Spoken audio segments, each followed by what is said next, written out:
ባለስልጣናት መሐላ ይፈጽማሉ። ግን ደግሞ መንግስት ምን እንደቸገረው ባናውቅም የጸረ ሙስና ኮሚሽን ብሎ ደግሞ አቋቁሟል። ትመጫለሽ ብዬ ሳይማዶ የልጅነት አይኔ ሟማ እንደበረዶ። ሁሉም ሙያዊ ማንነት ፈጥሮ በሚጠራበት ሙያዊ እውቀቱ እንጂ ሙያዊ ስብዕና ወይም ምግባሩን ለምን የእውቀቱን ያህል አልሆነም? ስም ከምጠፋ ግለሰቡ እሱ ራሱ ብጠፋ ይሻላል።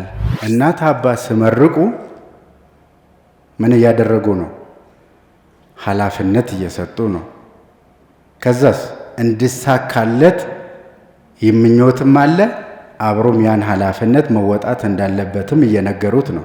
ትልቅ ሰው ሆኖ ኧረ እሱ ልጅ ነው የሚባል አለ። የኔ ጥያቄ እጅ ውስጥ ምን አለ ነው?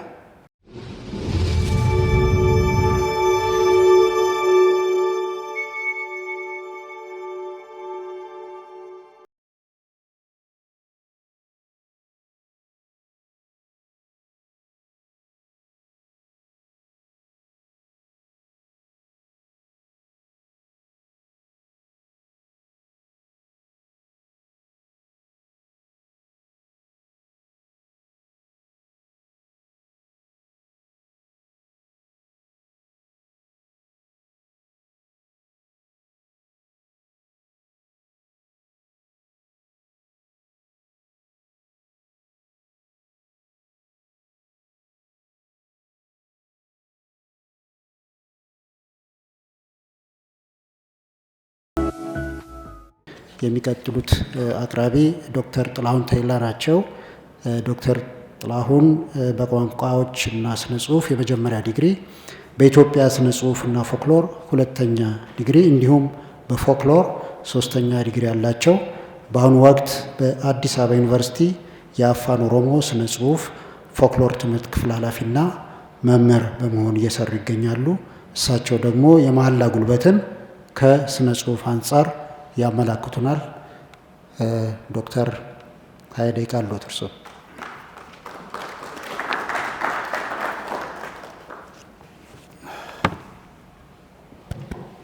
እንደምን ዋላችሁ።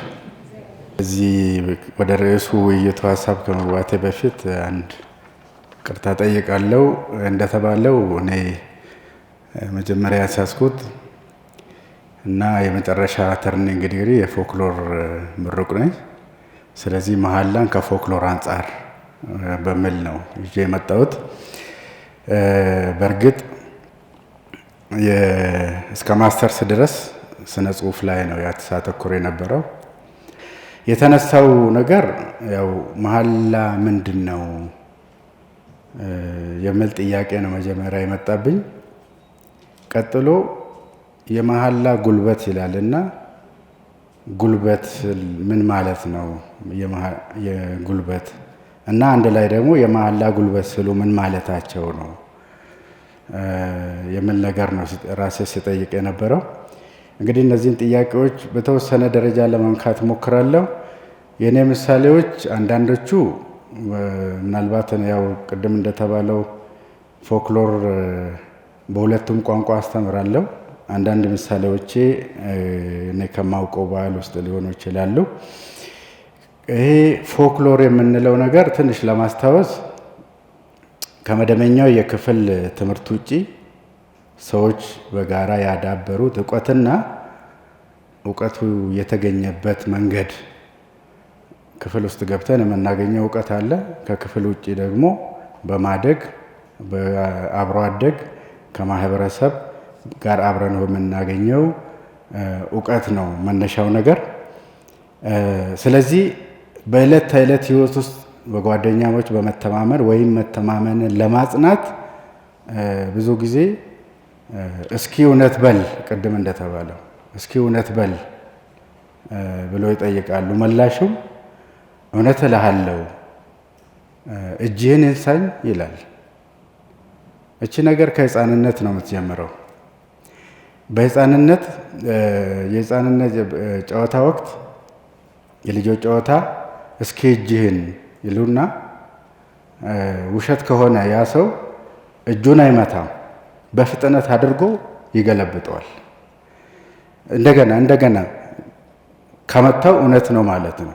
አንድ ሁለተኛ፣ በልጅነት ጊዜ ታስታውሱ ከሆነ አንዳንድ ብይ ስትጫወቱ ከጠፋባችሁ ወይ ቦታውን ስታጡ ስናጣ ምንድን ነው የምናደርገው? እጃችን ላይ ምራቅ እንተፋና ምን እናደርገዋለን? እንመተዋለን። ከዛ በብዛት ወደ ሄደበት አቅጣጫ ወደዛ አካባቢ ነው ብለን እንገምታለን። በኋላ መጣበታለሁ ይሄ ከእጅ ጋር የተያዘ ነገር ምን ይሆን የሚል ያው ቅድም እሳቸው እንዳነሱት አሁን የምናየው ይሄ ርዕስ ለምንድን ነው እነዚህ ለውይይት የመረጡት ብዬ ሳስብ ምናልባት አንዳንድ የተመለከቱት ነገር ይኖራል እና እስኪ ወደዛ ያደላ ነገር ልመልከት የሚል ሀሳብ ይዤ ነው።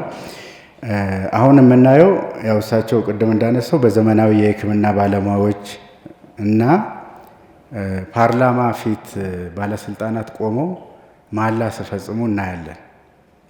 በሹመት ወቅት ማለት ነው።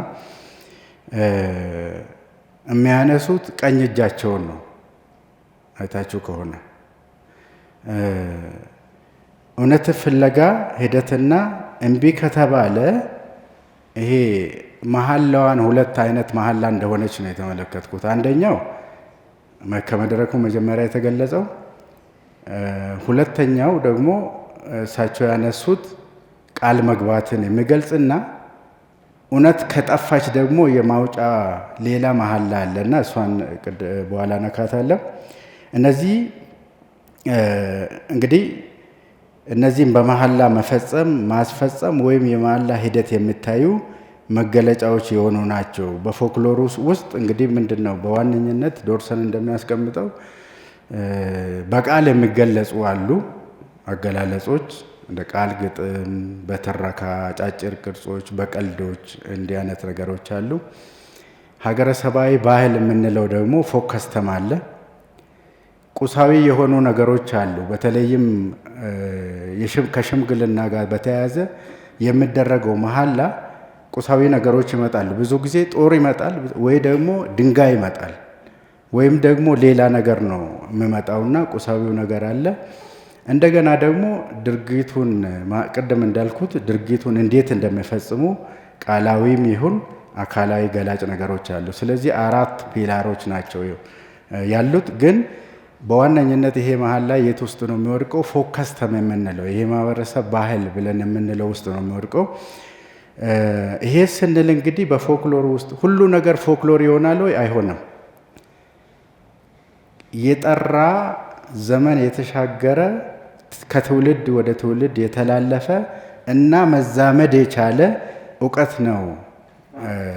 ብዙ ጊዜ እንደ ፎክሎር የምንመለከተውና አንዲት ስነ ቃል እንደ ምሳሌ ልስጣቸው። ለምሳሌ ብዙ ጊዜ የተለመደ ነው። ትመጫለሽ ብዬ ሳይማዶ የልጅነት አይኔ ሟማ እንደበረዶ። ይሄ ስለ ልጅነቱ ተናግሯል። ይሄ ስነ ቃል መጠቀም የፈለገ ሌላ ሰው ግን ውይ አንተ ልጅ ነህ እንደ እንዳይባል ምን ያደርገዋል? ትመጫለሽ ብዬ ሳይማዶ አይኔ ተበላሸ ሟማ እንደ በረዶ። አሁን ቅርጹ ሰጠው። ይሄ ተስተላልፎ እንዳለ ሆኖ ማንኛውም ሰው እንዲጠቀምበት መመቻቸቱ ይሄንን በቀጣይነቱ አፍቃሪው ልጅነቱ ረፍዷል ብሎ እንድል ያደረገው አይነት ማለት ነው። ይሄ እንግዲህ እነዚህ ስንመለከት ይሄን አሁን የምንነጋገርበትን ርዕስ ዛሬ የምናመጣው መሐላ የምንለው ዛሬ ያመጣነው ሳይሆን እሳቸው ቅድም ሲያነሱ የነበረው ከትውልድ በተለያየ መልኩ ወደዚህ የደረሰን አንድ ክፍል ነው ማለት ነው። እንግዲህ እነዚህን ነገሮች ምናልባት ርዕሱም የርዕስ ከስነ ጽሑፍ አንጻር ብለን ስንል ብዙዎቹ የፎክሎር ነገሮች ለስነ ጽሑፍ መነሻ የሆኑ ናቸው። ቴይለር እንደምለው ደራሲያን ፎክሎርን ኢሚቴት ፎክሎር ይላል። እንደ ፎክሎር መሆን ይፈልጋሉ። ለምን?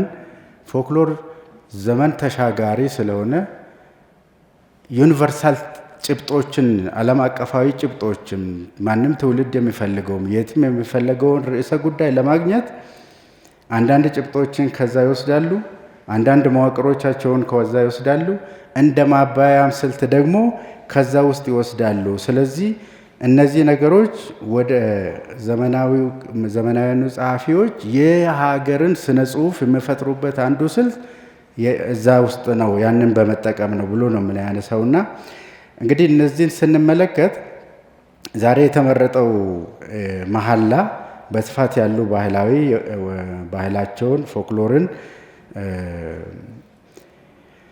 ወደ መሐላ ብለን የምንለው ነገር ምናልባት ከሳቸው ለውይይት ይሆናል። ከሳቸው በተለየ ደግሞ አንድ አንጻር ምንድን ነው የምናገኘው?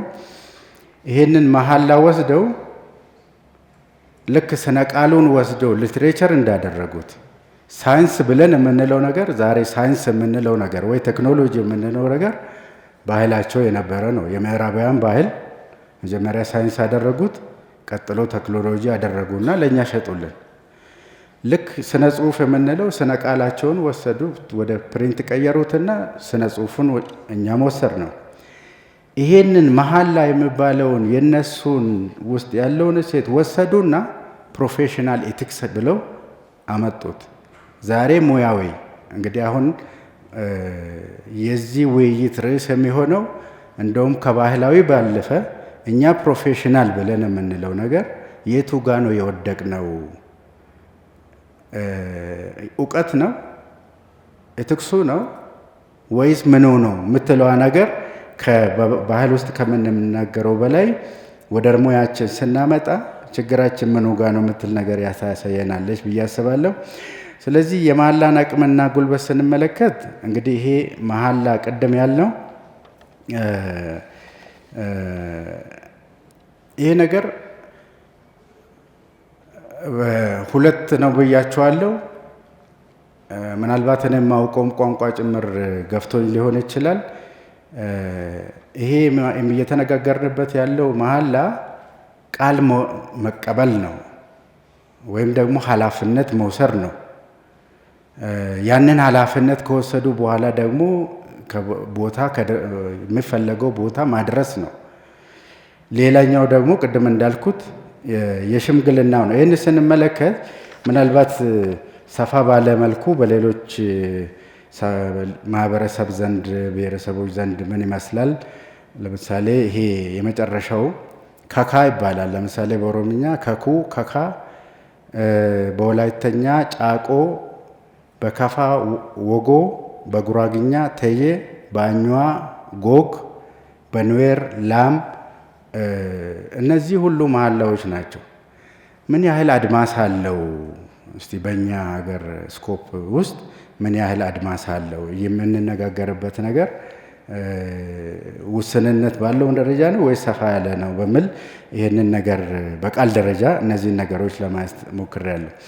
ይሄ እንግዲህ እነዚህ በዚህ ውይይት ትኩረት ግን በመጀመሪያው የአማርኛ አገላለጽ ቃለ መሐላ ወይም ቃል መግባት፣ ቃል ማክበርና በቃል መገኘትን የሚመለከተው ኦዝ የሚባለውን ነገር የሚመለከት ስለሆነ ይህንን ትንሽ ትኩረት በመስጠት ለማየት ሞክራለሁ።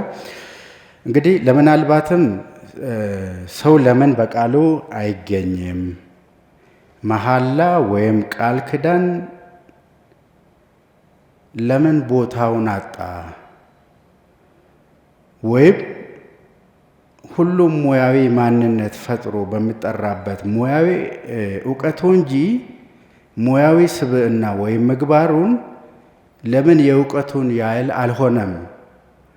ሁላችሁም እኔም እሳቸው የሕግ ባለሙያ፣ እኔ ፎክሎሪስት፣ እሳቸው ከፍልስፍና ዲሲፕሊና ሙያዊ ማንነት አለን ማለት ነው።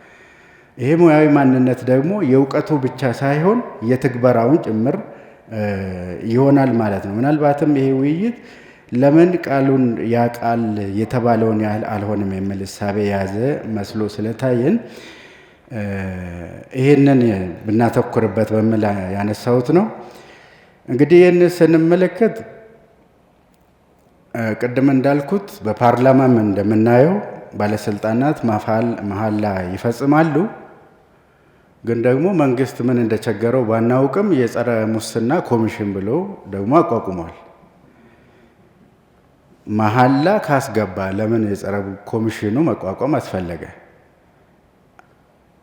አንድ ነገር አለ ማለት ነው። ወይንም እንግዲህ ውሳኔው ምን ሊሆን እንደሚችል ባናውቅም ግን ይሄ ችግር ሊትሬቸር ላይ ሌላ አይነት የለም ወይ ብዬ ስል በትምህርት ውስጥ አንድ አሁን እየተነሳ ያለው በ21ኛው ክፍለ ዘመን ምንድነው ያመጡት? ፈተና መጨረሻ ላይ መፈተን ሳይሆን ሂደቱን ነው እየፈተኑ መሄድ የሚል ነገር መጣ። አሰስመንት ፎር ለርኒንግ የሚባል አሰስመንት ኦፍ ለርኒንግ ነው። አሁን እኛ ተማሪዎች የሚፈተቱት መጨረሻ ላይ የሚፈተኑት መጨረሻ ላይ ያለውን ነው። ግን መሀለኛው ካልታየ ግብ ዓላማና ግብ ብቻ ውጤታማ አያደርግም የሚል ነገር ኢንትሮዲውስ አድርጓል። እና ምናልባት ይሄ የኛም ችግር ብቻ አይመስልም። በትምህርት ውስጥ በብዛት ዘልቆም አልገባም፣ ግን ሊትሬቸር ላይ ያለ አንዳንድ ሙከራዎችም አሉ። እንግዲህ ይህንን ስንመለከት ከቃላዊ አገላለጾች ውስጥ ያው ቅድም እንዳነሱት እሳቸውም የቃል ዕዳ በስፋት አንስተውታል። የተናገሩት ከምጠፋ ይላል የኛ ሰው፣ የተናገሩት ከምጠፋ የወለዱት ይጥፋ። ከባድ ነው ይሄ። ይሄንን ብለን ነው የምንምለው እንደማለት። በምድር የሰጠሁን በሰማይ ቤት እቀበላለሁ። ይሄ ሰው በአካል ላይኖር ይችላል። በኦሮምኛው ከዚህ ጋር የሚመሳሰል ምን አለ? መቃም በዱ መና መታም በዱ ወያ። ስም ከምጠፋ ግለሰቡ እሱ ራሱ ብጠፋ ይሻላል። ስም ማህበረሰባዊ ማንነት ስላለው ማለት ነው። እና አፋኔ ባቴ ጎፍታ ነማታቴ ከአፍ የወጣ ገዢ ነው። ወይም በስተትም ብንናገር እንኳ ቃል ከገባን በኋላ የማድረግ ግዴታ አለብን የሚል አይነት እንዲህ አይነት አገላለጾች አሉ። ይህን የማላ ኃይል ገዥነት አቅም እንግዲህ ኃላፊነት መወጣትና አለመወጣት መካከል ባሉ በፎክሎሩ ሀገረሰባዊ ባህል ስር የምናያቸው ጉዳዮች ናቸው። አገላለጹን እንዳነሳ ነው ቅድም እነዚህ አገላለጾች ጀርባም ቅድም ባህላዊ መሰረት አለው ባልኩ ከስተም ውስጥ ነው የሚታየው ብዬ ባልኩት መሰረት እነዚህ ነገሮች ለምን ሆኑ ብለን ስንል ከኋላ የሚዘረዘሩ የሚተረኩ የሚባሉ ማህበረሰባዊ አታያዮች አሉ። ለምንድን ነው የተናገሩት ከምጠፋ ብለው ከልጅ ጋር ያስተያዩት? ከበስተጀርባ ሊነገር የሚችል ሊተረክ የሚችል ሊገለጽ የሚችል ነገር አለ ማለት ነው። እነዚህኞቹ እንደ የማህበረሰቡ የዓለም አተያይ ወይም ወርልድ ቪው ሊለያዩ ይችላሉ። ግን ቀድሞ የተናገሩት ይሄ ሀሳቡን ናሬት አድርጎ ሊገልጽልን የሚችል ነገር ማህበረሰቡ አለው። ስለዚህ በማህበረሰባዊ አውድ ውስጥ እነዚህን ነገሮች ማየት ይፈልጋል ነው። ይሄን ስንል እንግዲህ ያልኳችሁ ያለሁት ለምሳሌ ወደ እናንተና ወደ እኛ አመጣሁት። እኔና እናንተ መሐላ ገብተናል ወይ አላውቅም፣ ግን ገብተናል ባይነኝ እኔ። መሐላ በሁለት መልኩ ነው የምታየው። አንደኛው በቀጥታ ቅድም እንዳልነው መድረክ ላይ ቆሞ እምሉት ወይም ይሄንን አደርጋለሁ ብሎ እምሉት ምሳሌ ሊሆን ይችላል። ሁለተኛው በተዘዋዋሪ ነው። የተዘዋዋሪው አገላለጹም ይለያል። ለምሳሌ ምርቃትን ውሰዱት። እናት አባት ሲመርቁ ምን እያደረጉ ነው? ኃላፊነት እየሰጡ ነው። ከዛስ እንዲሳካለት ምኞትም አለ፣ አብሮም ያን ኃላፊነት መወጣት እንዳለበትም እየነገሩት ነው። ይሄንን ካላደረግ የምትለዋ ነገር እዛች ጋር ምርቃት ስለሆነ እዛ የምርቃት መድረክ ላይ ሌላ ነገር አይነገርም። ይሄ ተዘዋዋሪው ነው። ሌላው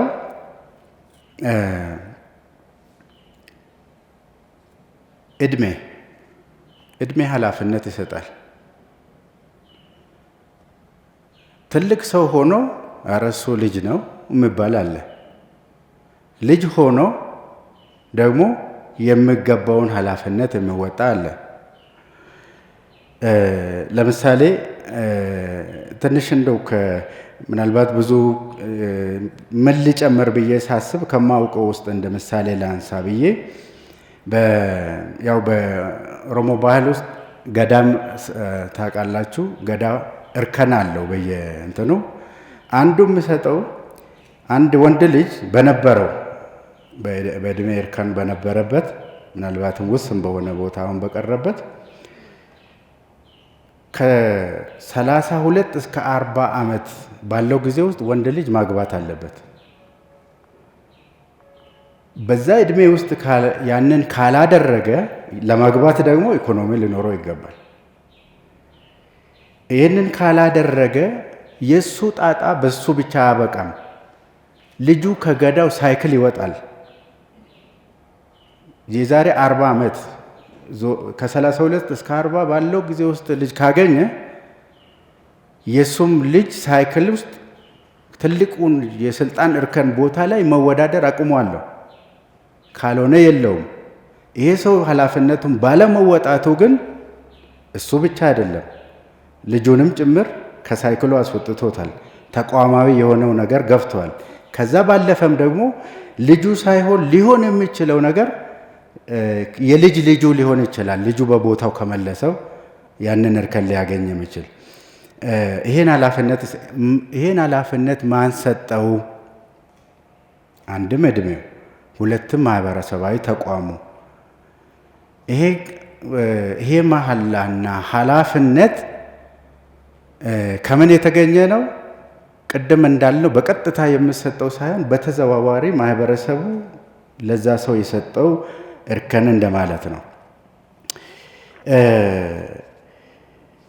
ሌላ ወደኛ ስናመጣው ተማሪዎችን እናስመርቃለን። ሁላችሁም ስትመረቁ ተመራቂዎች በመጀመሪያ ዲግሪ መመረቃቸውን ለማብሰር ከመቀመጣችሁ ተነስታችሁ መነሳነሱን ከዚህ ወደዚህ አሁን ተመርቃችኋል ቁጭ በሉ ይባላል አይደል? ብለናል ሁላችንም። ግን ቅድም ቁጭ ብለን በነበርንበት ወንበርና ተመርቃችኋል ከተባልነው በኋላ የተሰጠን ኃላፊነት ለየድርሻ ነው። ያን ኃላፊነት ያለው ሰው ምን ሊሰራ ይችላል ነው። የመጀመሪያ ዲግሪ ያለው፣ ሁለተኛ ዲግሪ ያለው ተብሎ የሚገለጸው ለምንድን ነው? የተሰጡ በየእርከኑ የተሰጡ ኃላፊነቶች አብሮ አሉ ማለት ነው። ሌሎች አውዶችን እንደ ምሳሌ ልጨምር።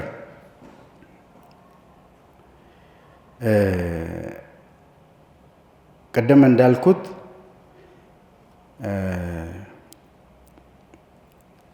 አሁንም ምናልባት እሳቸው ማብራሪያ ላይ ይመጣበት ቅድም ሲያቀርቡ የነበረው ምናልባት የፓርላማው የመጀመሪያው አሁን እንደሚደረገው እጃቸውን አንስቶ ይምሉ ነበር ወይ አላውቅም።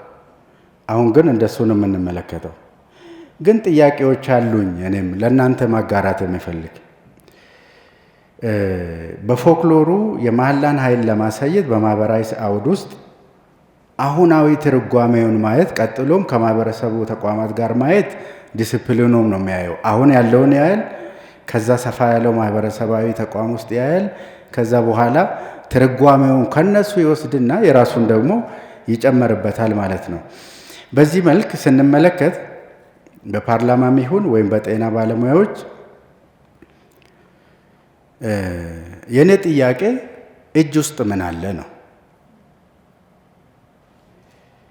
እጅ ከሰውነት አካላት ለምን ለመሐላ ተመረጠ? ከሁለቱ እጆች ለምን ቀኝ እጅ ሆነ? ለምን ግራ አልሆነም? ወይም ለምን እጁን አይጨብጥም? መዳፉን ይዘረጋል።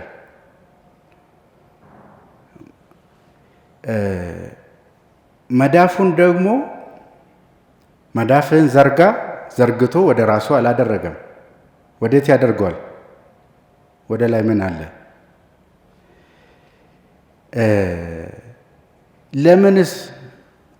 ለምን ይቆማሉ? እኔ ለእነዚህ ጥያቄዎች መልስ የለኝም። ሁለተኛ ለምን ሰው ፊት ይወጣሉ? ውጡ ይባላል። ከሰው ማለት የሰው አይን ምንድን ነው? ኦኬ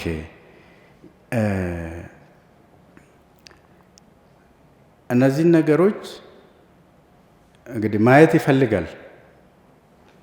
ብዙ ጊዜ ኢኮኖሚ የሆነ ነገር አገላለጽ ከእጅ ጋር ነው የምናያይዘው። እጅ አጠረኝ እንላለን። እጁ እርጥብ ነው እንላለን። ይሄን እጅ ደግሞ ዘርግተን ከላይ መቼም ከጣሪያም በላይ ሌላ አለ አይደለ? ኦኬ ሶ ይሄን ስንል እንግዲህ ምን አለ ማለት ነው? አንዳች ይሄን ነገር ስንመለከት ቅድም እንዳልኩት ከልጅነት ጀምሮ ስንለማመድና ማህበረሰቡ ሲያለማመደን የመጣ እስኪ እውነት በለኝ ብለን የምንለው ነገር አለ እና የሰዎች እጅን ከዛም ባለፈ ሲራገሙ እጅን ይስጥ የእጅን አትጣ፣ ጥሩ ነገር ሲሆን ደግሞ እጅን አሳከከኝ። ቀጥሎ የሚጠይቁን ጥያቄ ቀኝ ነው ግራ ነው ነው። ቀኝ ከሆነ ሊሆን ይችላል። እንግዲህ ይህን ስንል እንግዲህ የማላ ኃይልን ለማወቅ እነዚህንና ተያያዥ ጉዳዮችን መመርመር መተርጎም ያስፈልጋል። አሁንም ለውልሊት ይህን ያህል እኛም የማህበረሰባዊ ለእነዚህ ጥያቄዎች የምንገምተውና ማህበረሰቡ አካል ስለሆን ልንል የምንችላቸው ነገሮች አሉ። ግን መሐላ ከእጅ ጋር የተያያዘ እና መመርመርም ያለበት ከተለያዩ ነገሮች አንጻር መመርመርም ያለበት ይመስለኛል። ግን በእኔ ግምት